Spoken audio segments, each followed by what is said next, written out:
நன்றி உரை வழங்க வருகிறார். இதிலும் நகைச்சுவை இருக்குமானப்பா?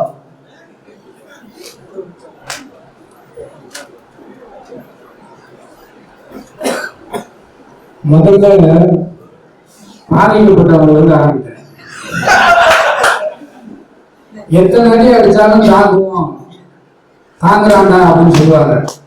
ஆனா எத்தனை அடி அடிச்சாலும் நாங்க தாங்குவோம், ஏன்னா இங்க அடிக்கிற அடி உங்கள் மனதை விழுக்கும் என்று இவ்வளவு நேரம் பல்லை கடித்து கொண்டு பொறுமையாக இல்லை. உங்களுக்கு போராட போய் நன்றி. தான் நன்றி சொல்லுவோம். இந்த நிகழ்வுக்கு நான் வர முடியாதுன்னு சொல்லிட்டேன். ஜீவிதன்ட்ட உங்க அண்ணனுக்கு என்னைய மதிக்க தெரியல அப்படின்னு.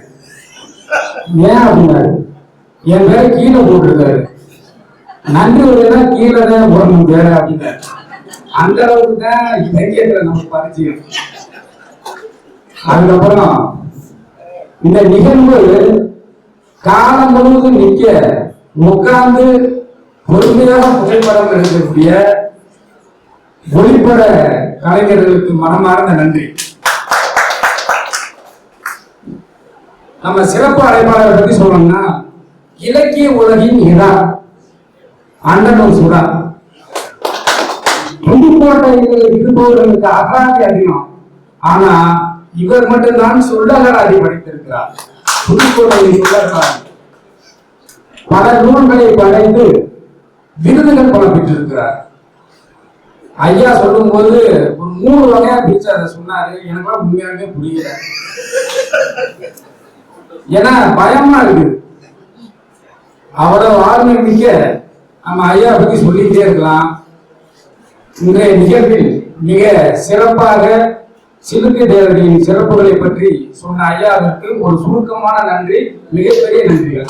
ஏன்னா நீங்க பேசுனதுல எனக்கு உருவாக்கி நீங்க 3 தான் பிரிச்சிங்க பார்த்தீங்களா, ரொம்ப சிறப்பு. உங்களை பத்தி நான் ஒரு பக்கத்துக்கு எழுதியிருக்கேன், ஆனால் வாட்சம்னா பார்க்கணும். அந்த அளவுக்கு மனமார்ந்த நன்றிகள் ஐயா. அடுத்து பஸ்ல இருந்து வந்துடும். ஆழ்கடலின் அமைதியோடும் செந்தமிழின் வனப்போடும் எல்லோரும் வரவேற்கத்தக்க வகையில வரவேற்புரை நல்கிய நமது பரிமள ஐயாவுக்கு மனமார்ந்த நன்றிகள்.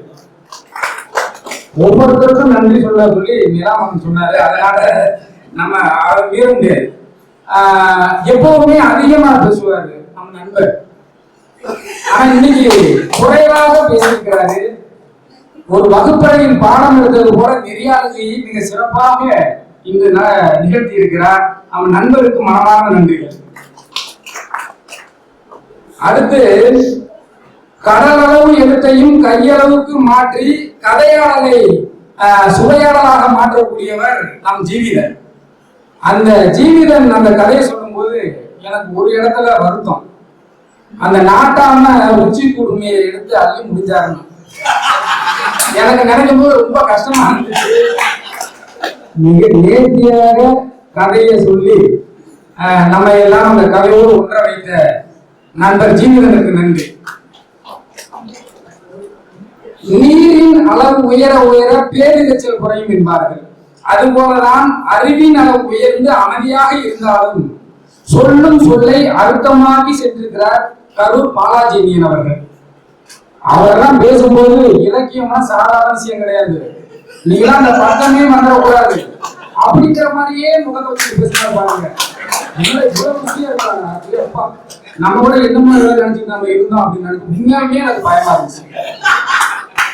வந்துடாதீங்க இந்த பக்கம் அப்படின்னு அவ்வளவு ஒரு சிறப்பான ஒரு உரையை நிகழ்த்தி சென்றிருக்கிற கரூர் பாலாஜி நேருக்கு நன்றி.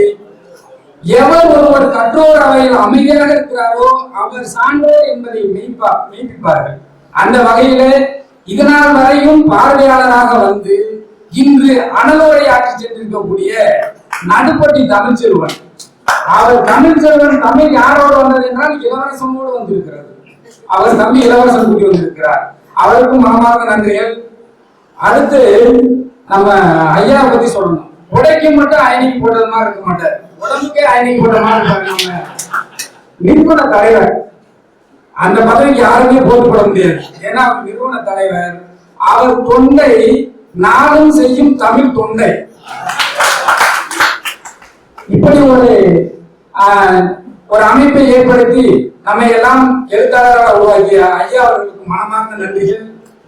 அடுத்து ஒருவரை பார்த்தால்தான் எனக்கு பொறாமையாக இருக்கும். ஆண்கள் எப்பவுமே அமைதியாக தான் இருக்கும். கரை ஓரம் தான் பேரிரைச்சலாக இருக்கும். ஐயாவை வந்து நான் பல நாள் பார்த்து எப்பவுமே பதட்டமே படுறதில்லை.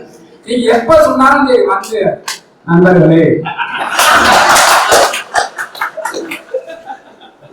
நான் நேரடியாக வருகிறேன். நமக்கு எவ்வளவு பதட்டமா இருக்கும். அந்த பக்குவத்தை பெறுவதற்கு அவர் பட்ட அடிகள் எத்தனை என்று நான் யோசித்து பார்க்கிறேன். உண்மையிலுமே மிக சிறப்பான ஒரு தலைமை உரை. இந்த அமைப்பிற்கு ஒரு சிறந்த தலைவர் தான் நமக்கு கிடைத்திருக்கிறார். ஐயாவுக்கும் நன்றி. அடுத்து கடைசியா முடிச்சுக்கலாம். வேற யாருக்காவது நன்றி சொல்லுங்க. இந்த பத்திரிகையில பேரு யாருக்கா விட்டுருவோம். அதெல்லாம் பெரிய பிரச்சனையா இருக்கும். அது மாதிரி யாருக்காவது சொல்லாம இருக்குன்னா இந்த 4 பேர் தெரியாச்சு. இந்த புத்தகத்தை படிச்சா பாத்தீங்களா, நிலாமணம் சொன்னாரு புத்தகத்தை சிலுக்கு தேவையை அலங்கரிச்சு அனுப்பிச்சிருக்காரு அப்படின்னு. ஏன்னா அந்த நாற்கரம் இல்ல அவருக்கு பல கரங்களை கொண்டு அந்த நாற்கரத்தை அவர் அமைச்சிருக்கிறார். அதனால் அந்த சிலுக்கு தேவரை சிறப்பாக அலங்கரித்து அவர் கொண்டு வந்திருக்கிறார். அவருக்கும் நன்றி. கடைசியாக நம்ம நிலாமவனுக்கு நன்றி சொல்லணும். ஏன்னா நீங்க தான் நன்றி சொல்லியே எவ்வளவு நன்றி பண்ணீங்களா நினைச்சா ஆனந்த கண்ணீர் வருது. எந்த நோக்கத்துக்காக நன்றியோட போட்டீங்களா தெரியல. ஐயா நீலா மகனே இந்த ரங்கவேல் மகன் ஒரு மனமான சிறப்பாக நடத்திய அனைத்து நல்வுள்ளங்களுக்கும் நன்றி நன்றி நன்றி.